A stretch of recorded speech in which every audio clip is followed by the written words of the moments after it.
April Fool's Day was released in 1986 and stars Deborah Foreman as the main titular, I can't even speak right now, main character playing in the film, Muffy. And this also stars Amy Steele, who is famous for being in Friday the 13th Part 2, which I actually recently watched just yesterday, actually.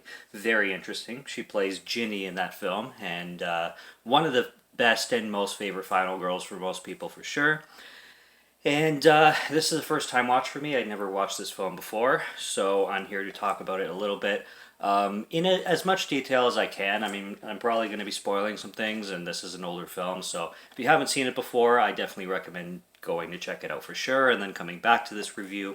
But I'm not going to be getting into like a deep dive into it or anything, because it's the first time I watched it, and although I have lots to say and lots to talk about, I've only seen the film once, so. I enjoyed it for the most part. It definitely took me by surprise in a lot of ways. I tried to go into this one as blind as I possibly could, and I was surprised mostly by the end, but that's because I just didn't know what was coming.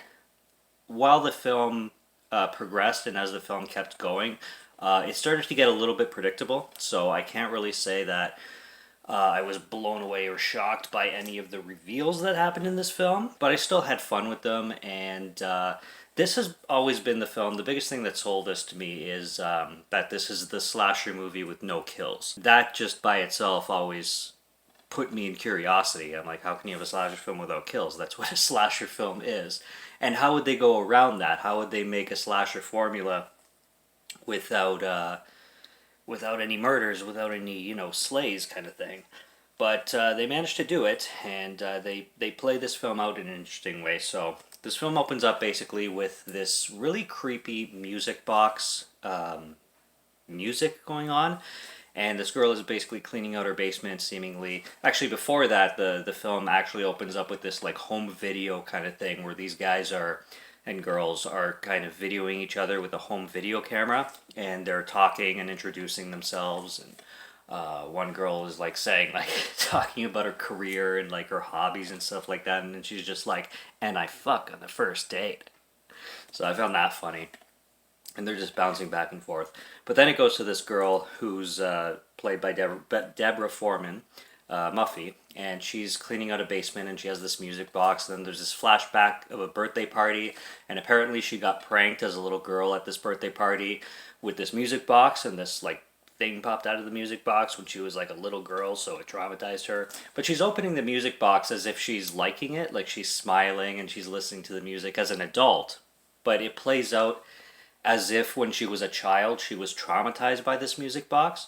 So I was wondering why it was showing both. Like, it showed her as a little girl being scared of the box, but it also showed her as an adult, like, enjoying the music of the box. So it was kind of a weird contrast. Then we jump to this pier, and we're introduced to all the characters of the film. I'm going to have a hard time naming everybody. I remember some people's names, obviously.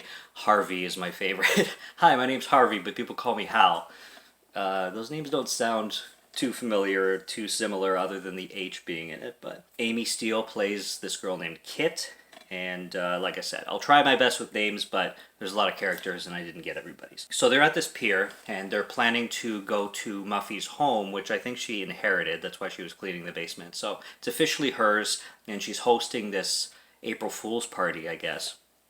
And they're at the pier, and they're waiting for their boat to go to the home on this island, and the boat driver is your stereotypical, like, kind of red herring nasty guy who just looks like the villain right off the bat. And on the pier you already have, there's a lot of like homoeroticism, and I noticed this in a lot of 80s movies where guys will just like jokingly hit on each other, where it's joking but you don't always know if it's serious or not.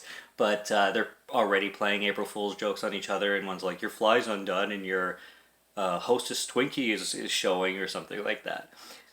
Really funny stuff. And then one of them starts to play some kind of prank involving a knife, and one of the guys whips the knife at the other guy, but it ends up like going into his chest, which I don't know why else you would throw a knife at somebody as a joke, thinking that nothing bad would happen. But the guy falls into the lake. Everybody goes to rescue the guy and everything, and then they come out of the lake, and it ends up that the knife was fake and that it was just another April Fool's joke kind of thing.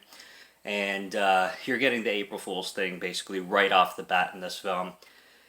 There's one scene at the pier where this guy falls into the lake, and then the boat that they're supposed to get on and go to the island with, it's kind of it's docking itself, like it's kind of floating towards the pier, and this guy's in the water, so the boat is totally gonna crush the guy's head, and the captain of the boat is like, "Get the hell out of here! It's gonna like the boat's gonna hit you," and then the boat does hit the guy, and he kind of goes underwater, and he comes back up, and he's just has this huge wound on his face, and they like rush him to the hospital and everything, and already you're kind of thinking that like, is this another prank? Because they already had the knife prank, and then they have this happen immediately after.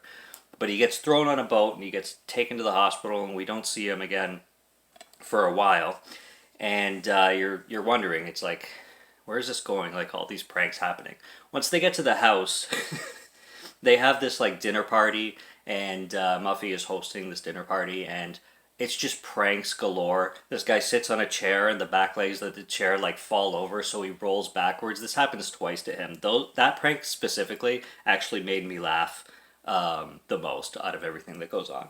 But it's just one after the other. Like they manipulate the sink so that when you turn the sink on, it splashes on your face. There's one scene where this guy is trying to turn all the lights off in the room, and when he turns one off, like another one will turn on, and then he'll have to go turn that one off, and another one will turn on. And it's just over and over, just the lamest jokes ever. This one guy is smoking a cigar, which is one of the most dangerous pranks. There's a lot of dangerous pranks in this film, and he's smoking the cigar, and then eventually it just blows up in his face. And I'm like, yeah, I think these people are a little bit nutty with their pranks because I see a lot of accidents happening and happening really fast when these things are starting to happen. So the next day after this dinner party, Muffy comes downstairs, and this is what I was confused for a bit, because Muffy basically all of a sudden, like out of nowhere, turns into Kathy Bates in Misery. Like she has this like cat lady hardcore religious outfit going on. Her hair is completely frizzy. She looks like she owns 15 cats and has never left the house. And she just starts acting awkward. But the thing is, nobody really notices at all. Like she's in the kitchen and she's just like, I just got hungry. And then she just runs upstairs.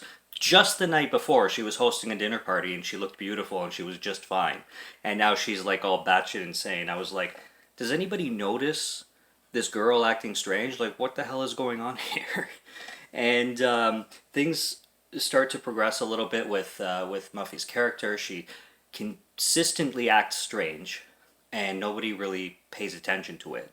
And then some like more pranks start to happen. Eventually, there's a scene involving a well, and there's like a bunch, like two characters. Again, I forget the names of them. One of the female characters goes down the well and discovers a shit ton of bodies. It almost reminded me of Poltergeist if they were skeletons, but they ended just like regular human bodies, and they definitely looked human, like actual human bodies.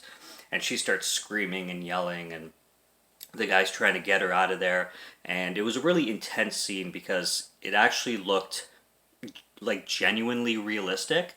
The bodies looked realistic and her fear looked realistic. So that was probably my favorite scene in the film, completely. They get back to the house, and obviously the girl's all freaked out. Muffy's still acting, batshit insane. And she's like having some water PTSD. I think somebody brings her a glass of water, and she just like freaks out from a glass of water because of what happened in the well. And it builds up and builds up, and then it turns into your slasher, because your typical slasher, I mean, because people start getting picked off, but they get picked off off screen. Every kill is off screen in this film. And this is where I definitely got the predictability from it. After things would happen, people would reveal, like, oh, just kidding, April Fool's kind of thing, that it took me out of, like, it stopped having me believe anything in the film, and it stopped me taking anything seriously necessarily. So there was a few times where I'm like, okay, now this is starting to feel a little bit real. Is something going to be revealed? But then in the back of my mind, I'm like, it's April Fool's, so can I really believe anything? And the film just continues on until Muffy is left with two people, and she stabs the one, or she's about to stab the one girl, and then like the girl is scared to death, and then she finally the girl opens the door that's running away from Muffy, and she opens the door to the dining room that they were dining the one night, and she finds everybody that was murdered and that went missing in that room, and they're like totally normal. And then Muffy shows that the knife she was chasing everybody with was fake, and then everybody's just like, April Fools. I'm really mixed. Like, that is one hell of an effort to go for an April Fool's joke. And they did set the film up okay with displaying the trauma of Muffy and why she might have like a fucked up imagination like that to pull off this elaborate thing. But like, my god, especially like the bodies in the well, like everything going on. By the way, that guy that got the boat attack with the face, that was fake. And how in the hell, he's a makeup expert, so he's like basically Tom Savini. He knows how to. He's a makeup expert, right? But how in the hell do you do that underwater? He was in the water. His face is fine. He goes underwater and he comes back up full perfect makeup. You can't apply makeup underwater. I'm not a makeup expert, but it just doesn't work that way, and that made no sense. But 80s movies, I guess.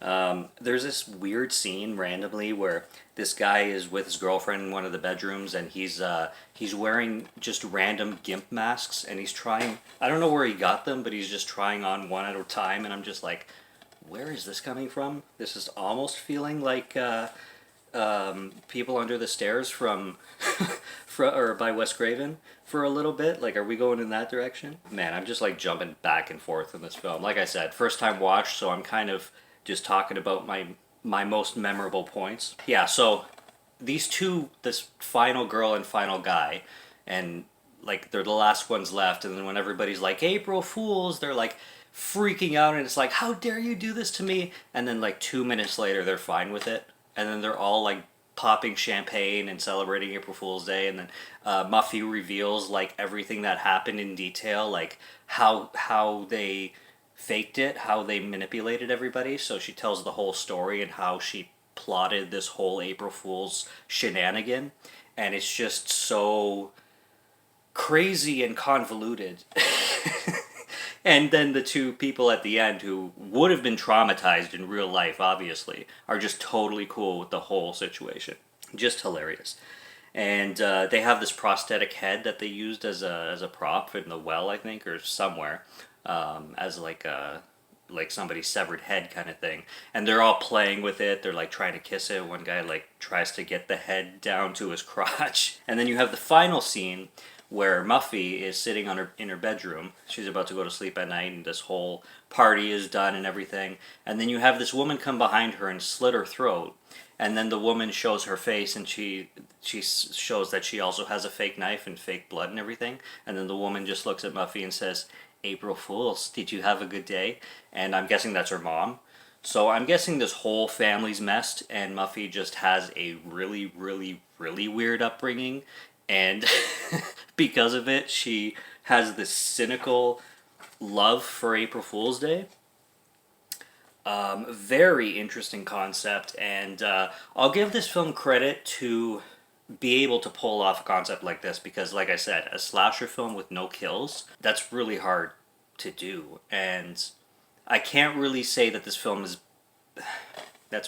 I was going to say I can't really say that this film is bad, because it's going to be mixed with a lot of people. I have big mixed feelings with this film. I think it's intelligent in a lot of ways, but I also think it's cheesy and convoluted in other ways, especially convoluted. Like, you just have to go with it. It's, I think I gave it a 2.5, and it's because it's really smart in concept, but it's not perfectly executed the way...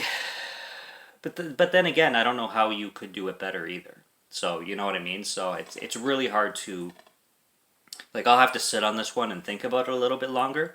But for what it is and for what it's worth, I had a really good time with April Fool's Day. And I don't really have anything else to say about it. So that's about it for now for April Fool's Day. I had a good time for what it was.